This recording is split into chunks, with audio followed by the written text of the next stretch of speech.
Hello everyone.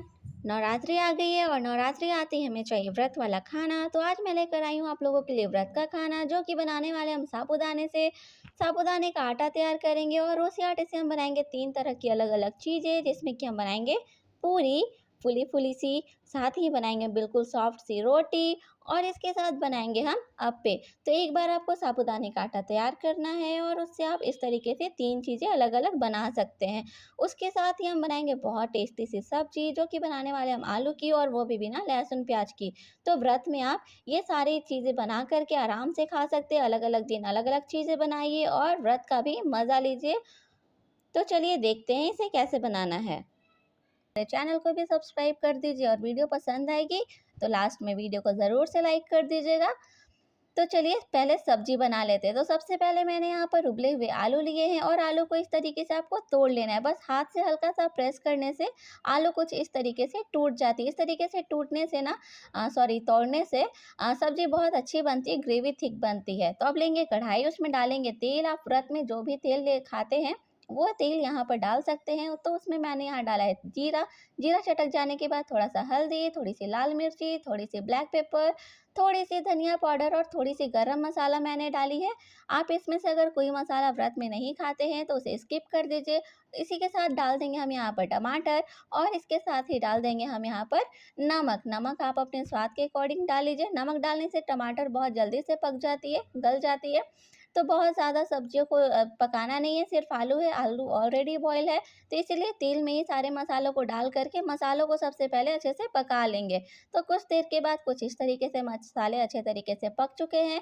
मसालों का colour बहुत अच्छा आ गया है, टमाटर भी ऑलमोस्ट पक चुके हैं। तो इस स्टेज पर हम डाल देंगे आलू। आलू सारे आपको डाल देने हैं। अब आलू के साथ मसालों को 5 मिनट के लिए पका लेना है, रोस्ट कर लेना है अच्छे से, ताकि मसालों और आलू का फ्लेवर अच्छे से एक दूसरे में घुल मिल जाए। तो इस तरीके से कुछ बहुत अच्छी सी टेस्टी सी सब्जी बन के तैयार हो जाती है। आप इसे व्रत में भी खा सकते हैं बहुत आराम से, बहुत अच्छी लगेगी। तो थोड़ी देर के बाद इसे इस तरीके से हटाना है। अब इसमें आप पानी डाल दीजिए। पानी आप अपने ग्रेवी के अकॉर्डिंग डालिए। पानी जितना भी आपको ग्रेवी चाहिए उस हिसाब से पानी डालिए और थोड़ी देर इसको और ढककर पका दीजिए। और ये सब्जी बन करके रेडी है। बहुत ईज़ी सी रेसिपी है, आप इसे कभी भी बना सकते हैं। बिना व्रत के भी बनाएँगे ना तो बहुत टेस्टी बनती है ये सब्जी। आप इसे कभी भी बनाएँ। ये देखने में देखिए कितना सुंदर लग रहा है, कितना अच्छा लग रहा है, तो खाने में ये उतना ही अच्छा लगेगा। तो लास्ट में हम इसमें डाल देंगे थोड़ी-सी धनिया पत्ती। धनिया पत्ती से फ्लेवर बहुत अच्छा आ जाता है। इसमें हम लहसुन, प्याज़ वगैरह नहीं डाल रहे हैं, तो धनिया पत्ती आप यहाँ पर डालेंगे तो फ्लेवर बहुत अच्छा-सा आ जाता है। तो इसलिए यहाँ पर धनिया पत्ती डाल करके इसको अच्छे से मिला दीजिए और 5 मिनट इसको ढक के बना रख दीजिए। तो ये सब्ज़ी बनकर टेस्टी सी सब्ज़ी रेडी हो गई है। अब चलिए आगे की रेसिपी देखते हैं। तो अब साबूदाना लेंगे हम। मैंने यहाँ पर 1 कटोरी साबूदाना लिया है। आप सेम कटोरी से मेज़र करेंगे और 1 कटोरी साबूदाने को हम यहाँ पर हल्का रोस्ट करेंगे। रोस्ट करने से इसको पीसना आसान हो जाएगा, इसलिए हल्का रोस्ट करने से कलर चेंज आने का वेट नहीं करना है। बस 2 से 3 मिनट आपको लगेंगे लो फ्लेम पर और इसको रोस्ट करके निकाल लेना है। उसके बाद इसको ठंडा करना है और इसको मिक्सी जार में डाल करके पीस लेना है। आप चाहे तो बाकी के 9 दिनों के लिए भी ये जो पाउडर है साबूदाने का आटा, इसको तैयार करके आप रख सकते हैं। बस जब भी बनाना हो साबूदाने का आटा लीजिए और फटाफट से बना लीजिए। तो आप पहले दिन ही ये सारे प्रोसेस को करके रख सकते हैं, साबूदाना का आटा तैयार हो जाएगा। तो ये बहुत अच्छा सा बिल्कुल बारीक सा आटा बन के तैयार है। इसे आप छान लीजिए इस तरीके से, तो जो भी मोटा जो रह गया होगा साबूदाना वो इस तरीके से निकल जाएगा। तो बिल्कुल इक्वल अमाउंट में आपका साबूदाना का आटा बन के रेडी हो जाएगा और जो बच गया उसको नेक्स्ट स्टेप में आप सारे को पीस लीजिए। इसी तरीके से सारे साबूदाने के आटे को इस तरीके से छान लीजिए, तो जो भी मोटा आटा रह गया, साबूदाना रह गया, वो निकल जाएगा। अब लेंगे यहाँ पर उबले हुए आलू, उसको अच्छे से ग्रेट कर लेंगे। ग्रेट करने से बहुत अच्छे से मिल जाते हैं साबूदाने के आटे के साथ, छोटा-बड़ा होने का झंझट नहीं होता है। तो इसको गूँथना आसान हो जाता है साबूदाने के आटे के साथ। तो मैंने सारे आलू को इस तरीके से ग्रेट कर लिया। अब जिस कटोरी से मैंने साबूदाना लिया है उसी कटोरी से मेज़र करेंगे यहाँ पर आलू। तो सेम क्वांटिटी में मैंने साबूदाने का आटा और आलू को लिया है। बिल्कुल इस तरीके से बिल्कुल परफेक्ट तैयार होते हैं, कोई आपको प्रॉब्लम नहीं होगी इस तरीके से मेज़र करने से। तो यहाँ पर अच्छे से इसको डाल देने के बाद इसमें डालेंगे अब हम कुछ मसाले। तो मैंने यहाँ डाला है थोड़ा-सा जीरा, थोड़ा-सा ब्लैक पेपर, थोड़ा-सा नमक और साथ ही डाल देंगे हम यहाँ पर धनिया पत्ती। इन सबको मिला लेंगे अच्छे तरीके से। बहुत अच्छा सा साबूदाने का ये रोटी, पूरी, अप्पे बन के तैयार हो जाता है। आप इसको इसमें से जो भी पसंद आए आप वो बना सकते हैं। आप अलग-अलग दिन अलग-अलग चीज़ें भी बना सकते हैं, जब भी आपको जो भी खाने का मन हो। तो इस तरीके से आप अलग-अलग तरह की चीज़ें व्रत में भी खा सकते हैं और बहुत टेस्टी सा चीज़ खा सकते हैं, टेस्टी सा खाना खा सकते हैं। तो इस तरीके से थोड़ा-थोड़ा पानी डाल करके इसका अच्छा सा डो तैयार कर लेना है। जैसे गेहूँ के आटे के लिए, रोटी के लिए हम तैयार करते हैं, बिल्कुल वैसा डो हमें तैयार कर लेना है। डो हल्का-सा गीला रखिएगा क्योंकि इसको 15 मिनट जब आप ढक के रखेंगे तो थोड़ा-सा टाइट हो जाता है। साबूदाने का आटा थोड़ा पानी सोख लेता है तो ये टाइट हो जाता है, तो इसी हिसाब से आप डो को तैयार करिए। तब लगा लेंगे हाथों में थोड़ा-सा घी और इस तरीके से एक बॉल बना लेंगे। बॉल बनाने के लिए हम बना रहे हैं क्योंकि इसका हमें अप्पे बनाना है। तो सबसे पहले अप्पे बना लेते हैं। तो इस तरीके से जितना भी आपको अप्पे चाहिए उतना बॉल तैयार कर लीजिए। ये कुछ इस तरीके से बॉल तैयार हो गया। बहुत ईज़ी हो जाता है, कोई झंझट नहीं होता है बनाने में। अब लेंगे अप्पे बर्तन और उसमें डाल देंगे हम यहाँ पर घी। घी डाल लेने के बाद इसमें हम डाल देंगे जितने भी हमने बॉल्स बनाए। मैं बहुत थोड़ा-थोड़ा बना रही हूँ क्योंकि बहुत ज़्यादा लोग खाने वाले हैं नहीं मेरे घर में, तो इसलिए मैंने थोड़ी-थोड़ी ही बनाई है सारी चीज़ें। अब इसको पलट-पलट कर अच्छे तरीके से पका लेंगे तो ये बहुत अच्छा-सा अप्पे बन के तैयार हो जाएगा। जिनको ऑयल नहीं चाहिए, कुछ अलग सा खाना है तो उनके लिए ये अप्पे बिल्कुल परफेक्ट है, बिना ऑयल के बनते हैं ये और बहुत टेस्टी बनते हैं। ऊपर से क्रिस्पी, अंदर से सॉफ्ट ऐसा कुछ होता है।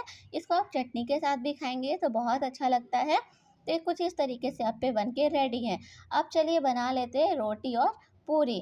तो इस तरीके से पेड़ा तैयार कर लेना है। पेड़ा बहुत आसानी से ये बन जाता है, कोई झंझट नहीं होते, हाथों में ये ज़्यादा चिपकते नहीं हैं। जैसा बिल्कुल गेहूँ के आटे से बनाते हैं ना, सेम वैसा ही होता है, तो कोई झंझट नहीं होता है। तो अब लेंगे यहाँ पर थोड़ा-सा सूखा आटा डाल कर के इसको अच्छे तरीके से बेल लेंगे। बेल लेने के बाद इसको आप चाहे तो छोटी-छोटी जैसे पूरियाँ बनाते हैं हम, उस तरीके से छोटा-छोटा भी बेल सकते हैं। अदरवाइज़ इसको एक बड़ा-सा बेल करके इसको आप किसी ग्लास या कटोरी की हेल्प से ऐसे कट कर लेंगे तो बिल्कुल बराबर-सा पूरी बन के रेडी हो जाता है। तो ये आपके ऊपर है, जैसे भी आपको ईज़ी लगे आप नॉर्मली छोटी-छोटी पेड़े बना करके उसका पूरी बना लीजिए, अदरवाइज़ इस तरीके से कट कर लीजिए किसी कटर से, ग्लास से या कटोरी से, तो ये पूरियाँ बन के रेडी हो जाएँगी। तो इसी तरीके से सारे पूरियों को आप तैयार कर लीजिए, जैसे भी आपको ईज़ी पड़े। तो इसी तरीके से मैंने सारी पूरियों को बना लिया है। अभी इसी साथ हम बना लेते हैं रोटी भी। रोटी कैसे बनाना है, तो जैसे गेहूँ के आटे की रोटी बनाते हैं बिल्कुल वैसे ही गेहूँ के आटे की रोटी बना लेनी है। सॉरी, साबूदाने के आटे की रोटी बना लेनी है।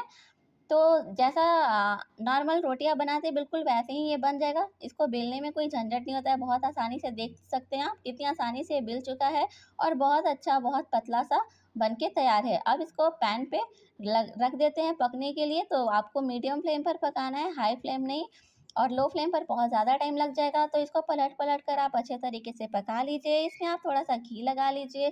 घी आपको नहीं लगाना है तो आप इसी तरीके से भी इसको दबा-दबा करके प्रेस करके फुला सकते हैं, तो ये बिल्कुल फूली-फूली सी रोटियाँ बन के तैयार हो जाती है। ये अपने आप ही फूलने लग गई थी, मुझे फुलाने की ज़रूरत नहीं पड़ी थी। तो घी लगाने के बाद कुछ इस तरीके से दबाते हुए इसको पका लीजिए, तो ये बहुत सॉफ्ट सी रोटी बन के तैयार हो गई। बहुत सॉफ्ट है, आप कितनी भी देर इसको रखेंगे तो ये बिल्कुल हार्ड नहीं होता है, सॉफ्ट की सॉफ्ट ही रहती है क्योंकि इसमें हमने आलू डाला है। अब यहाँ पर मैंने सारी पूरियों को तैयार कर लिया है, तो आप जो भी तेल खाते होंगे व्रत में, वो आप तेल ले लीजिए और या घी ले लीजिए, जो भी आपको चाहिए, और गरम कर लीजिए उसको और इस तरीके से पूरियों को डीप फ्राई कर लीजिए। तो अपने आप ही पूरियाँ पूरियाँ बनकर रेडी हो जाती हैं, कोई झंझट नहीं होता है। बहुत अपने आप ही ये फूल जाती हैं, आपको प्रेस वगैरह करने का नहीं पड़ेगा। जी, आप देख सकते हैं कितने आराम से पूरियाँ भी बन के रेडी हो गई। पूरियाँ भी बहुत सॉफ्ट बनती है, बहुत अच्छी बनती है, और जो सब्ज़ी बनाई है मैंने उसके साथ ये सारी चीज़ें बहुत अच्छी लगेंगी। तो आप इन सारी चीज़ों को ज़रूर से ट्राई करें। इसको आप अपने अकॉर्डिंग और लाल करना चाहें तो और लाल भी कर सकते हैं, इसी स्टेज पर भी निकाल सकते हैं। तो ये है हमारी रोटी बहुत सॉफ्ट सी, साथ ही ये पूरी हमने बनाई और ये साथ में अप्पे बनाए हैं हमने। तो आपको अब जो भी रेसिपी अच्छी लगी हो आप उसे बनाइए और हमें बताइए कैसी लगी आपको ये रेसिपी। वीडियो पसंद आई होगी तो वीडियो को लाइक कर दीजिए, चैनल को सब्सक्राइब कर दीजिए, और मिलते हैं नेक्स्ट वीडियो में इसी तरह की कुछ अच्छी सी वीडियो में। Thanks for watching.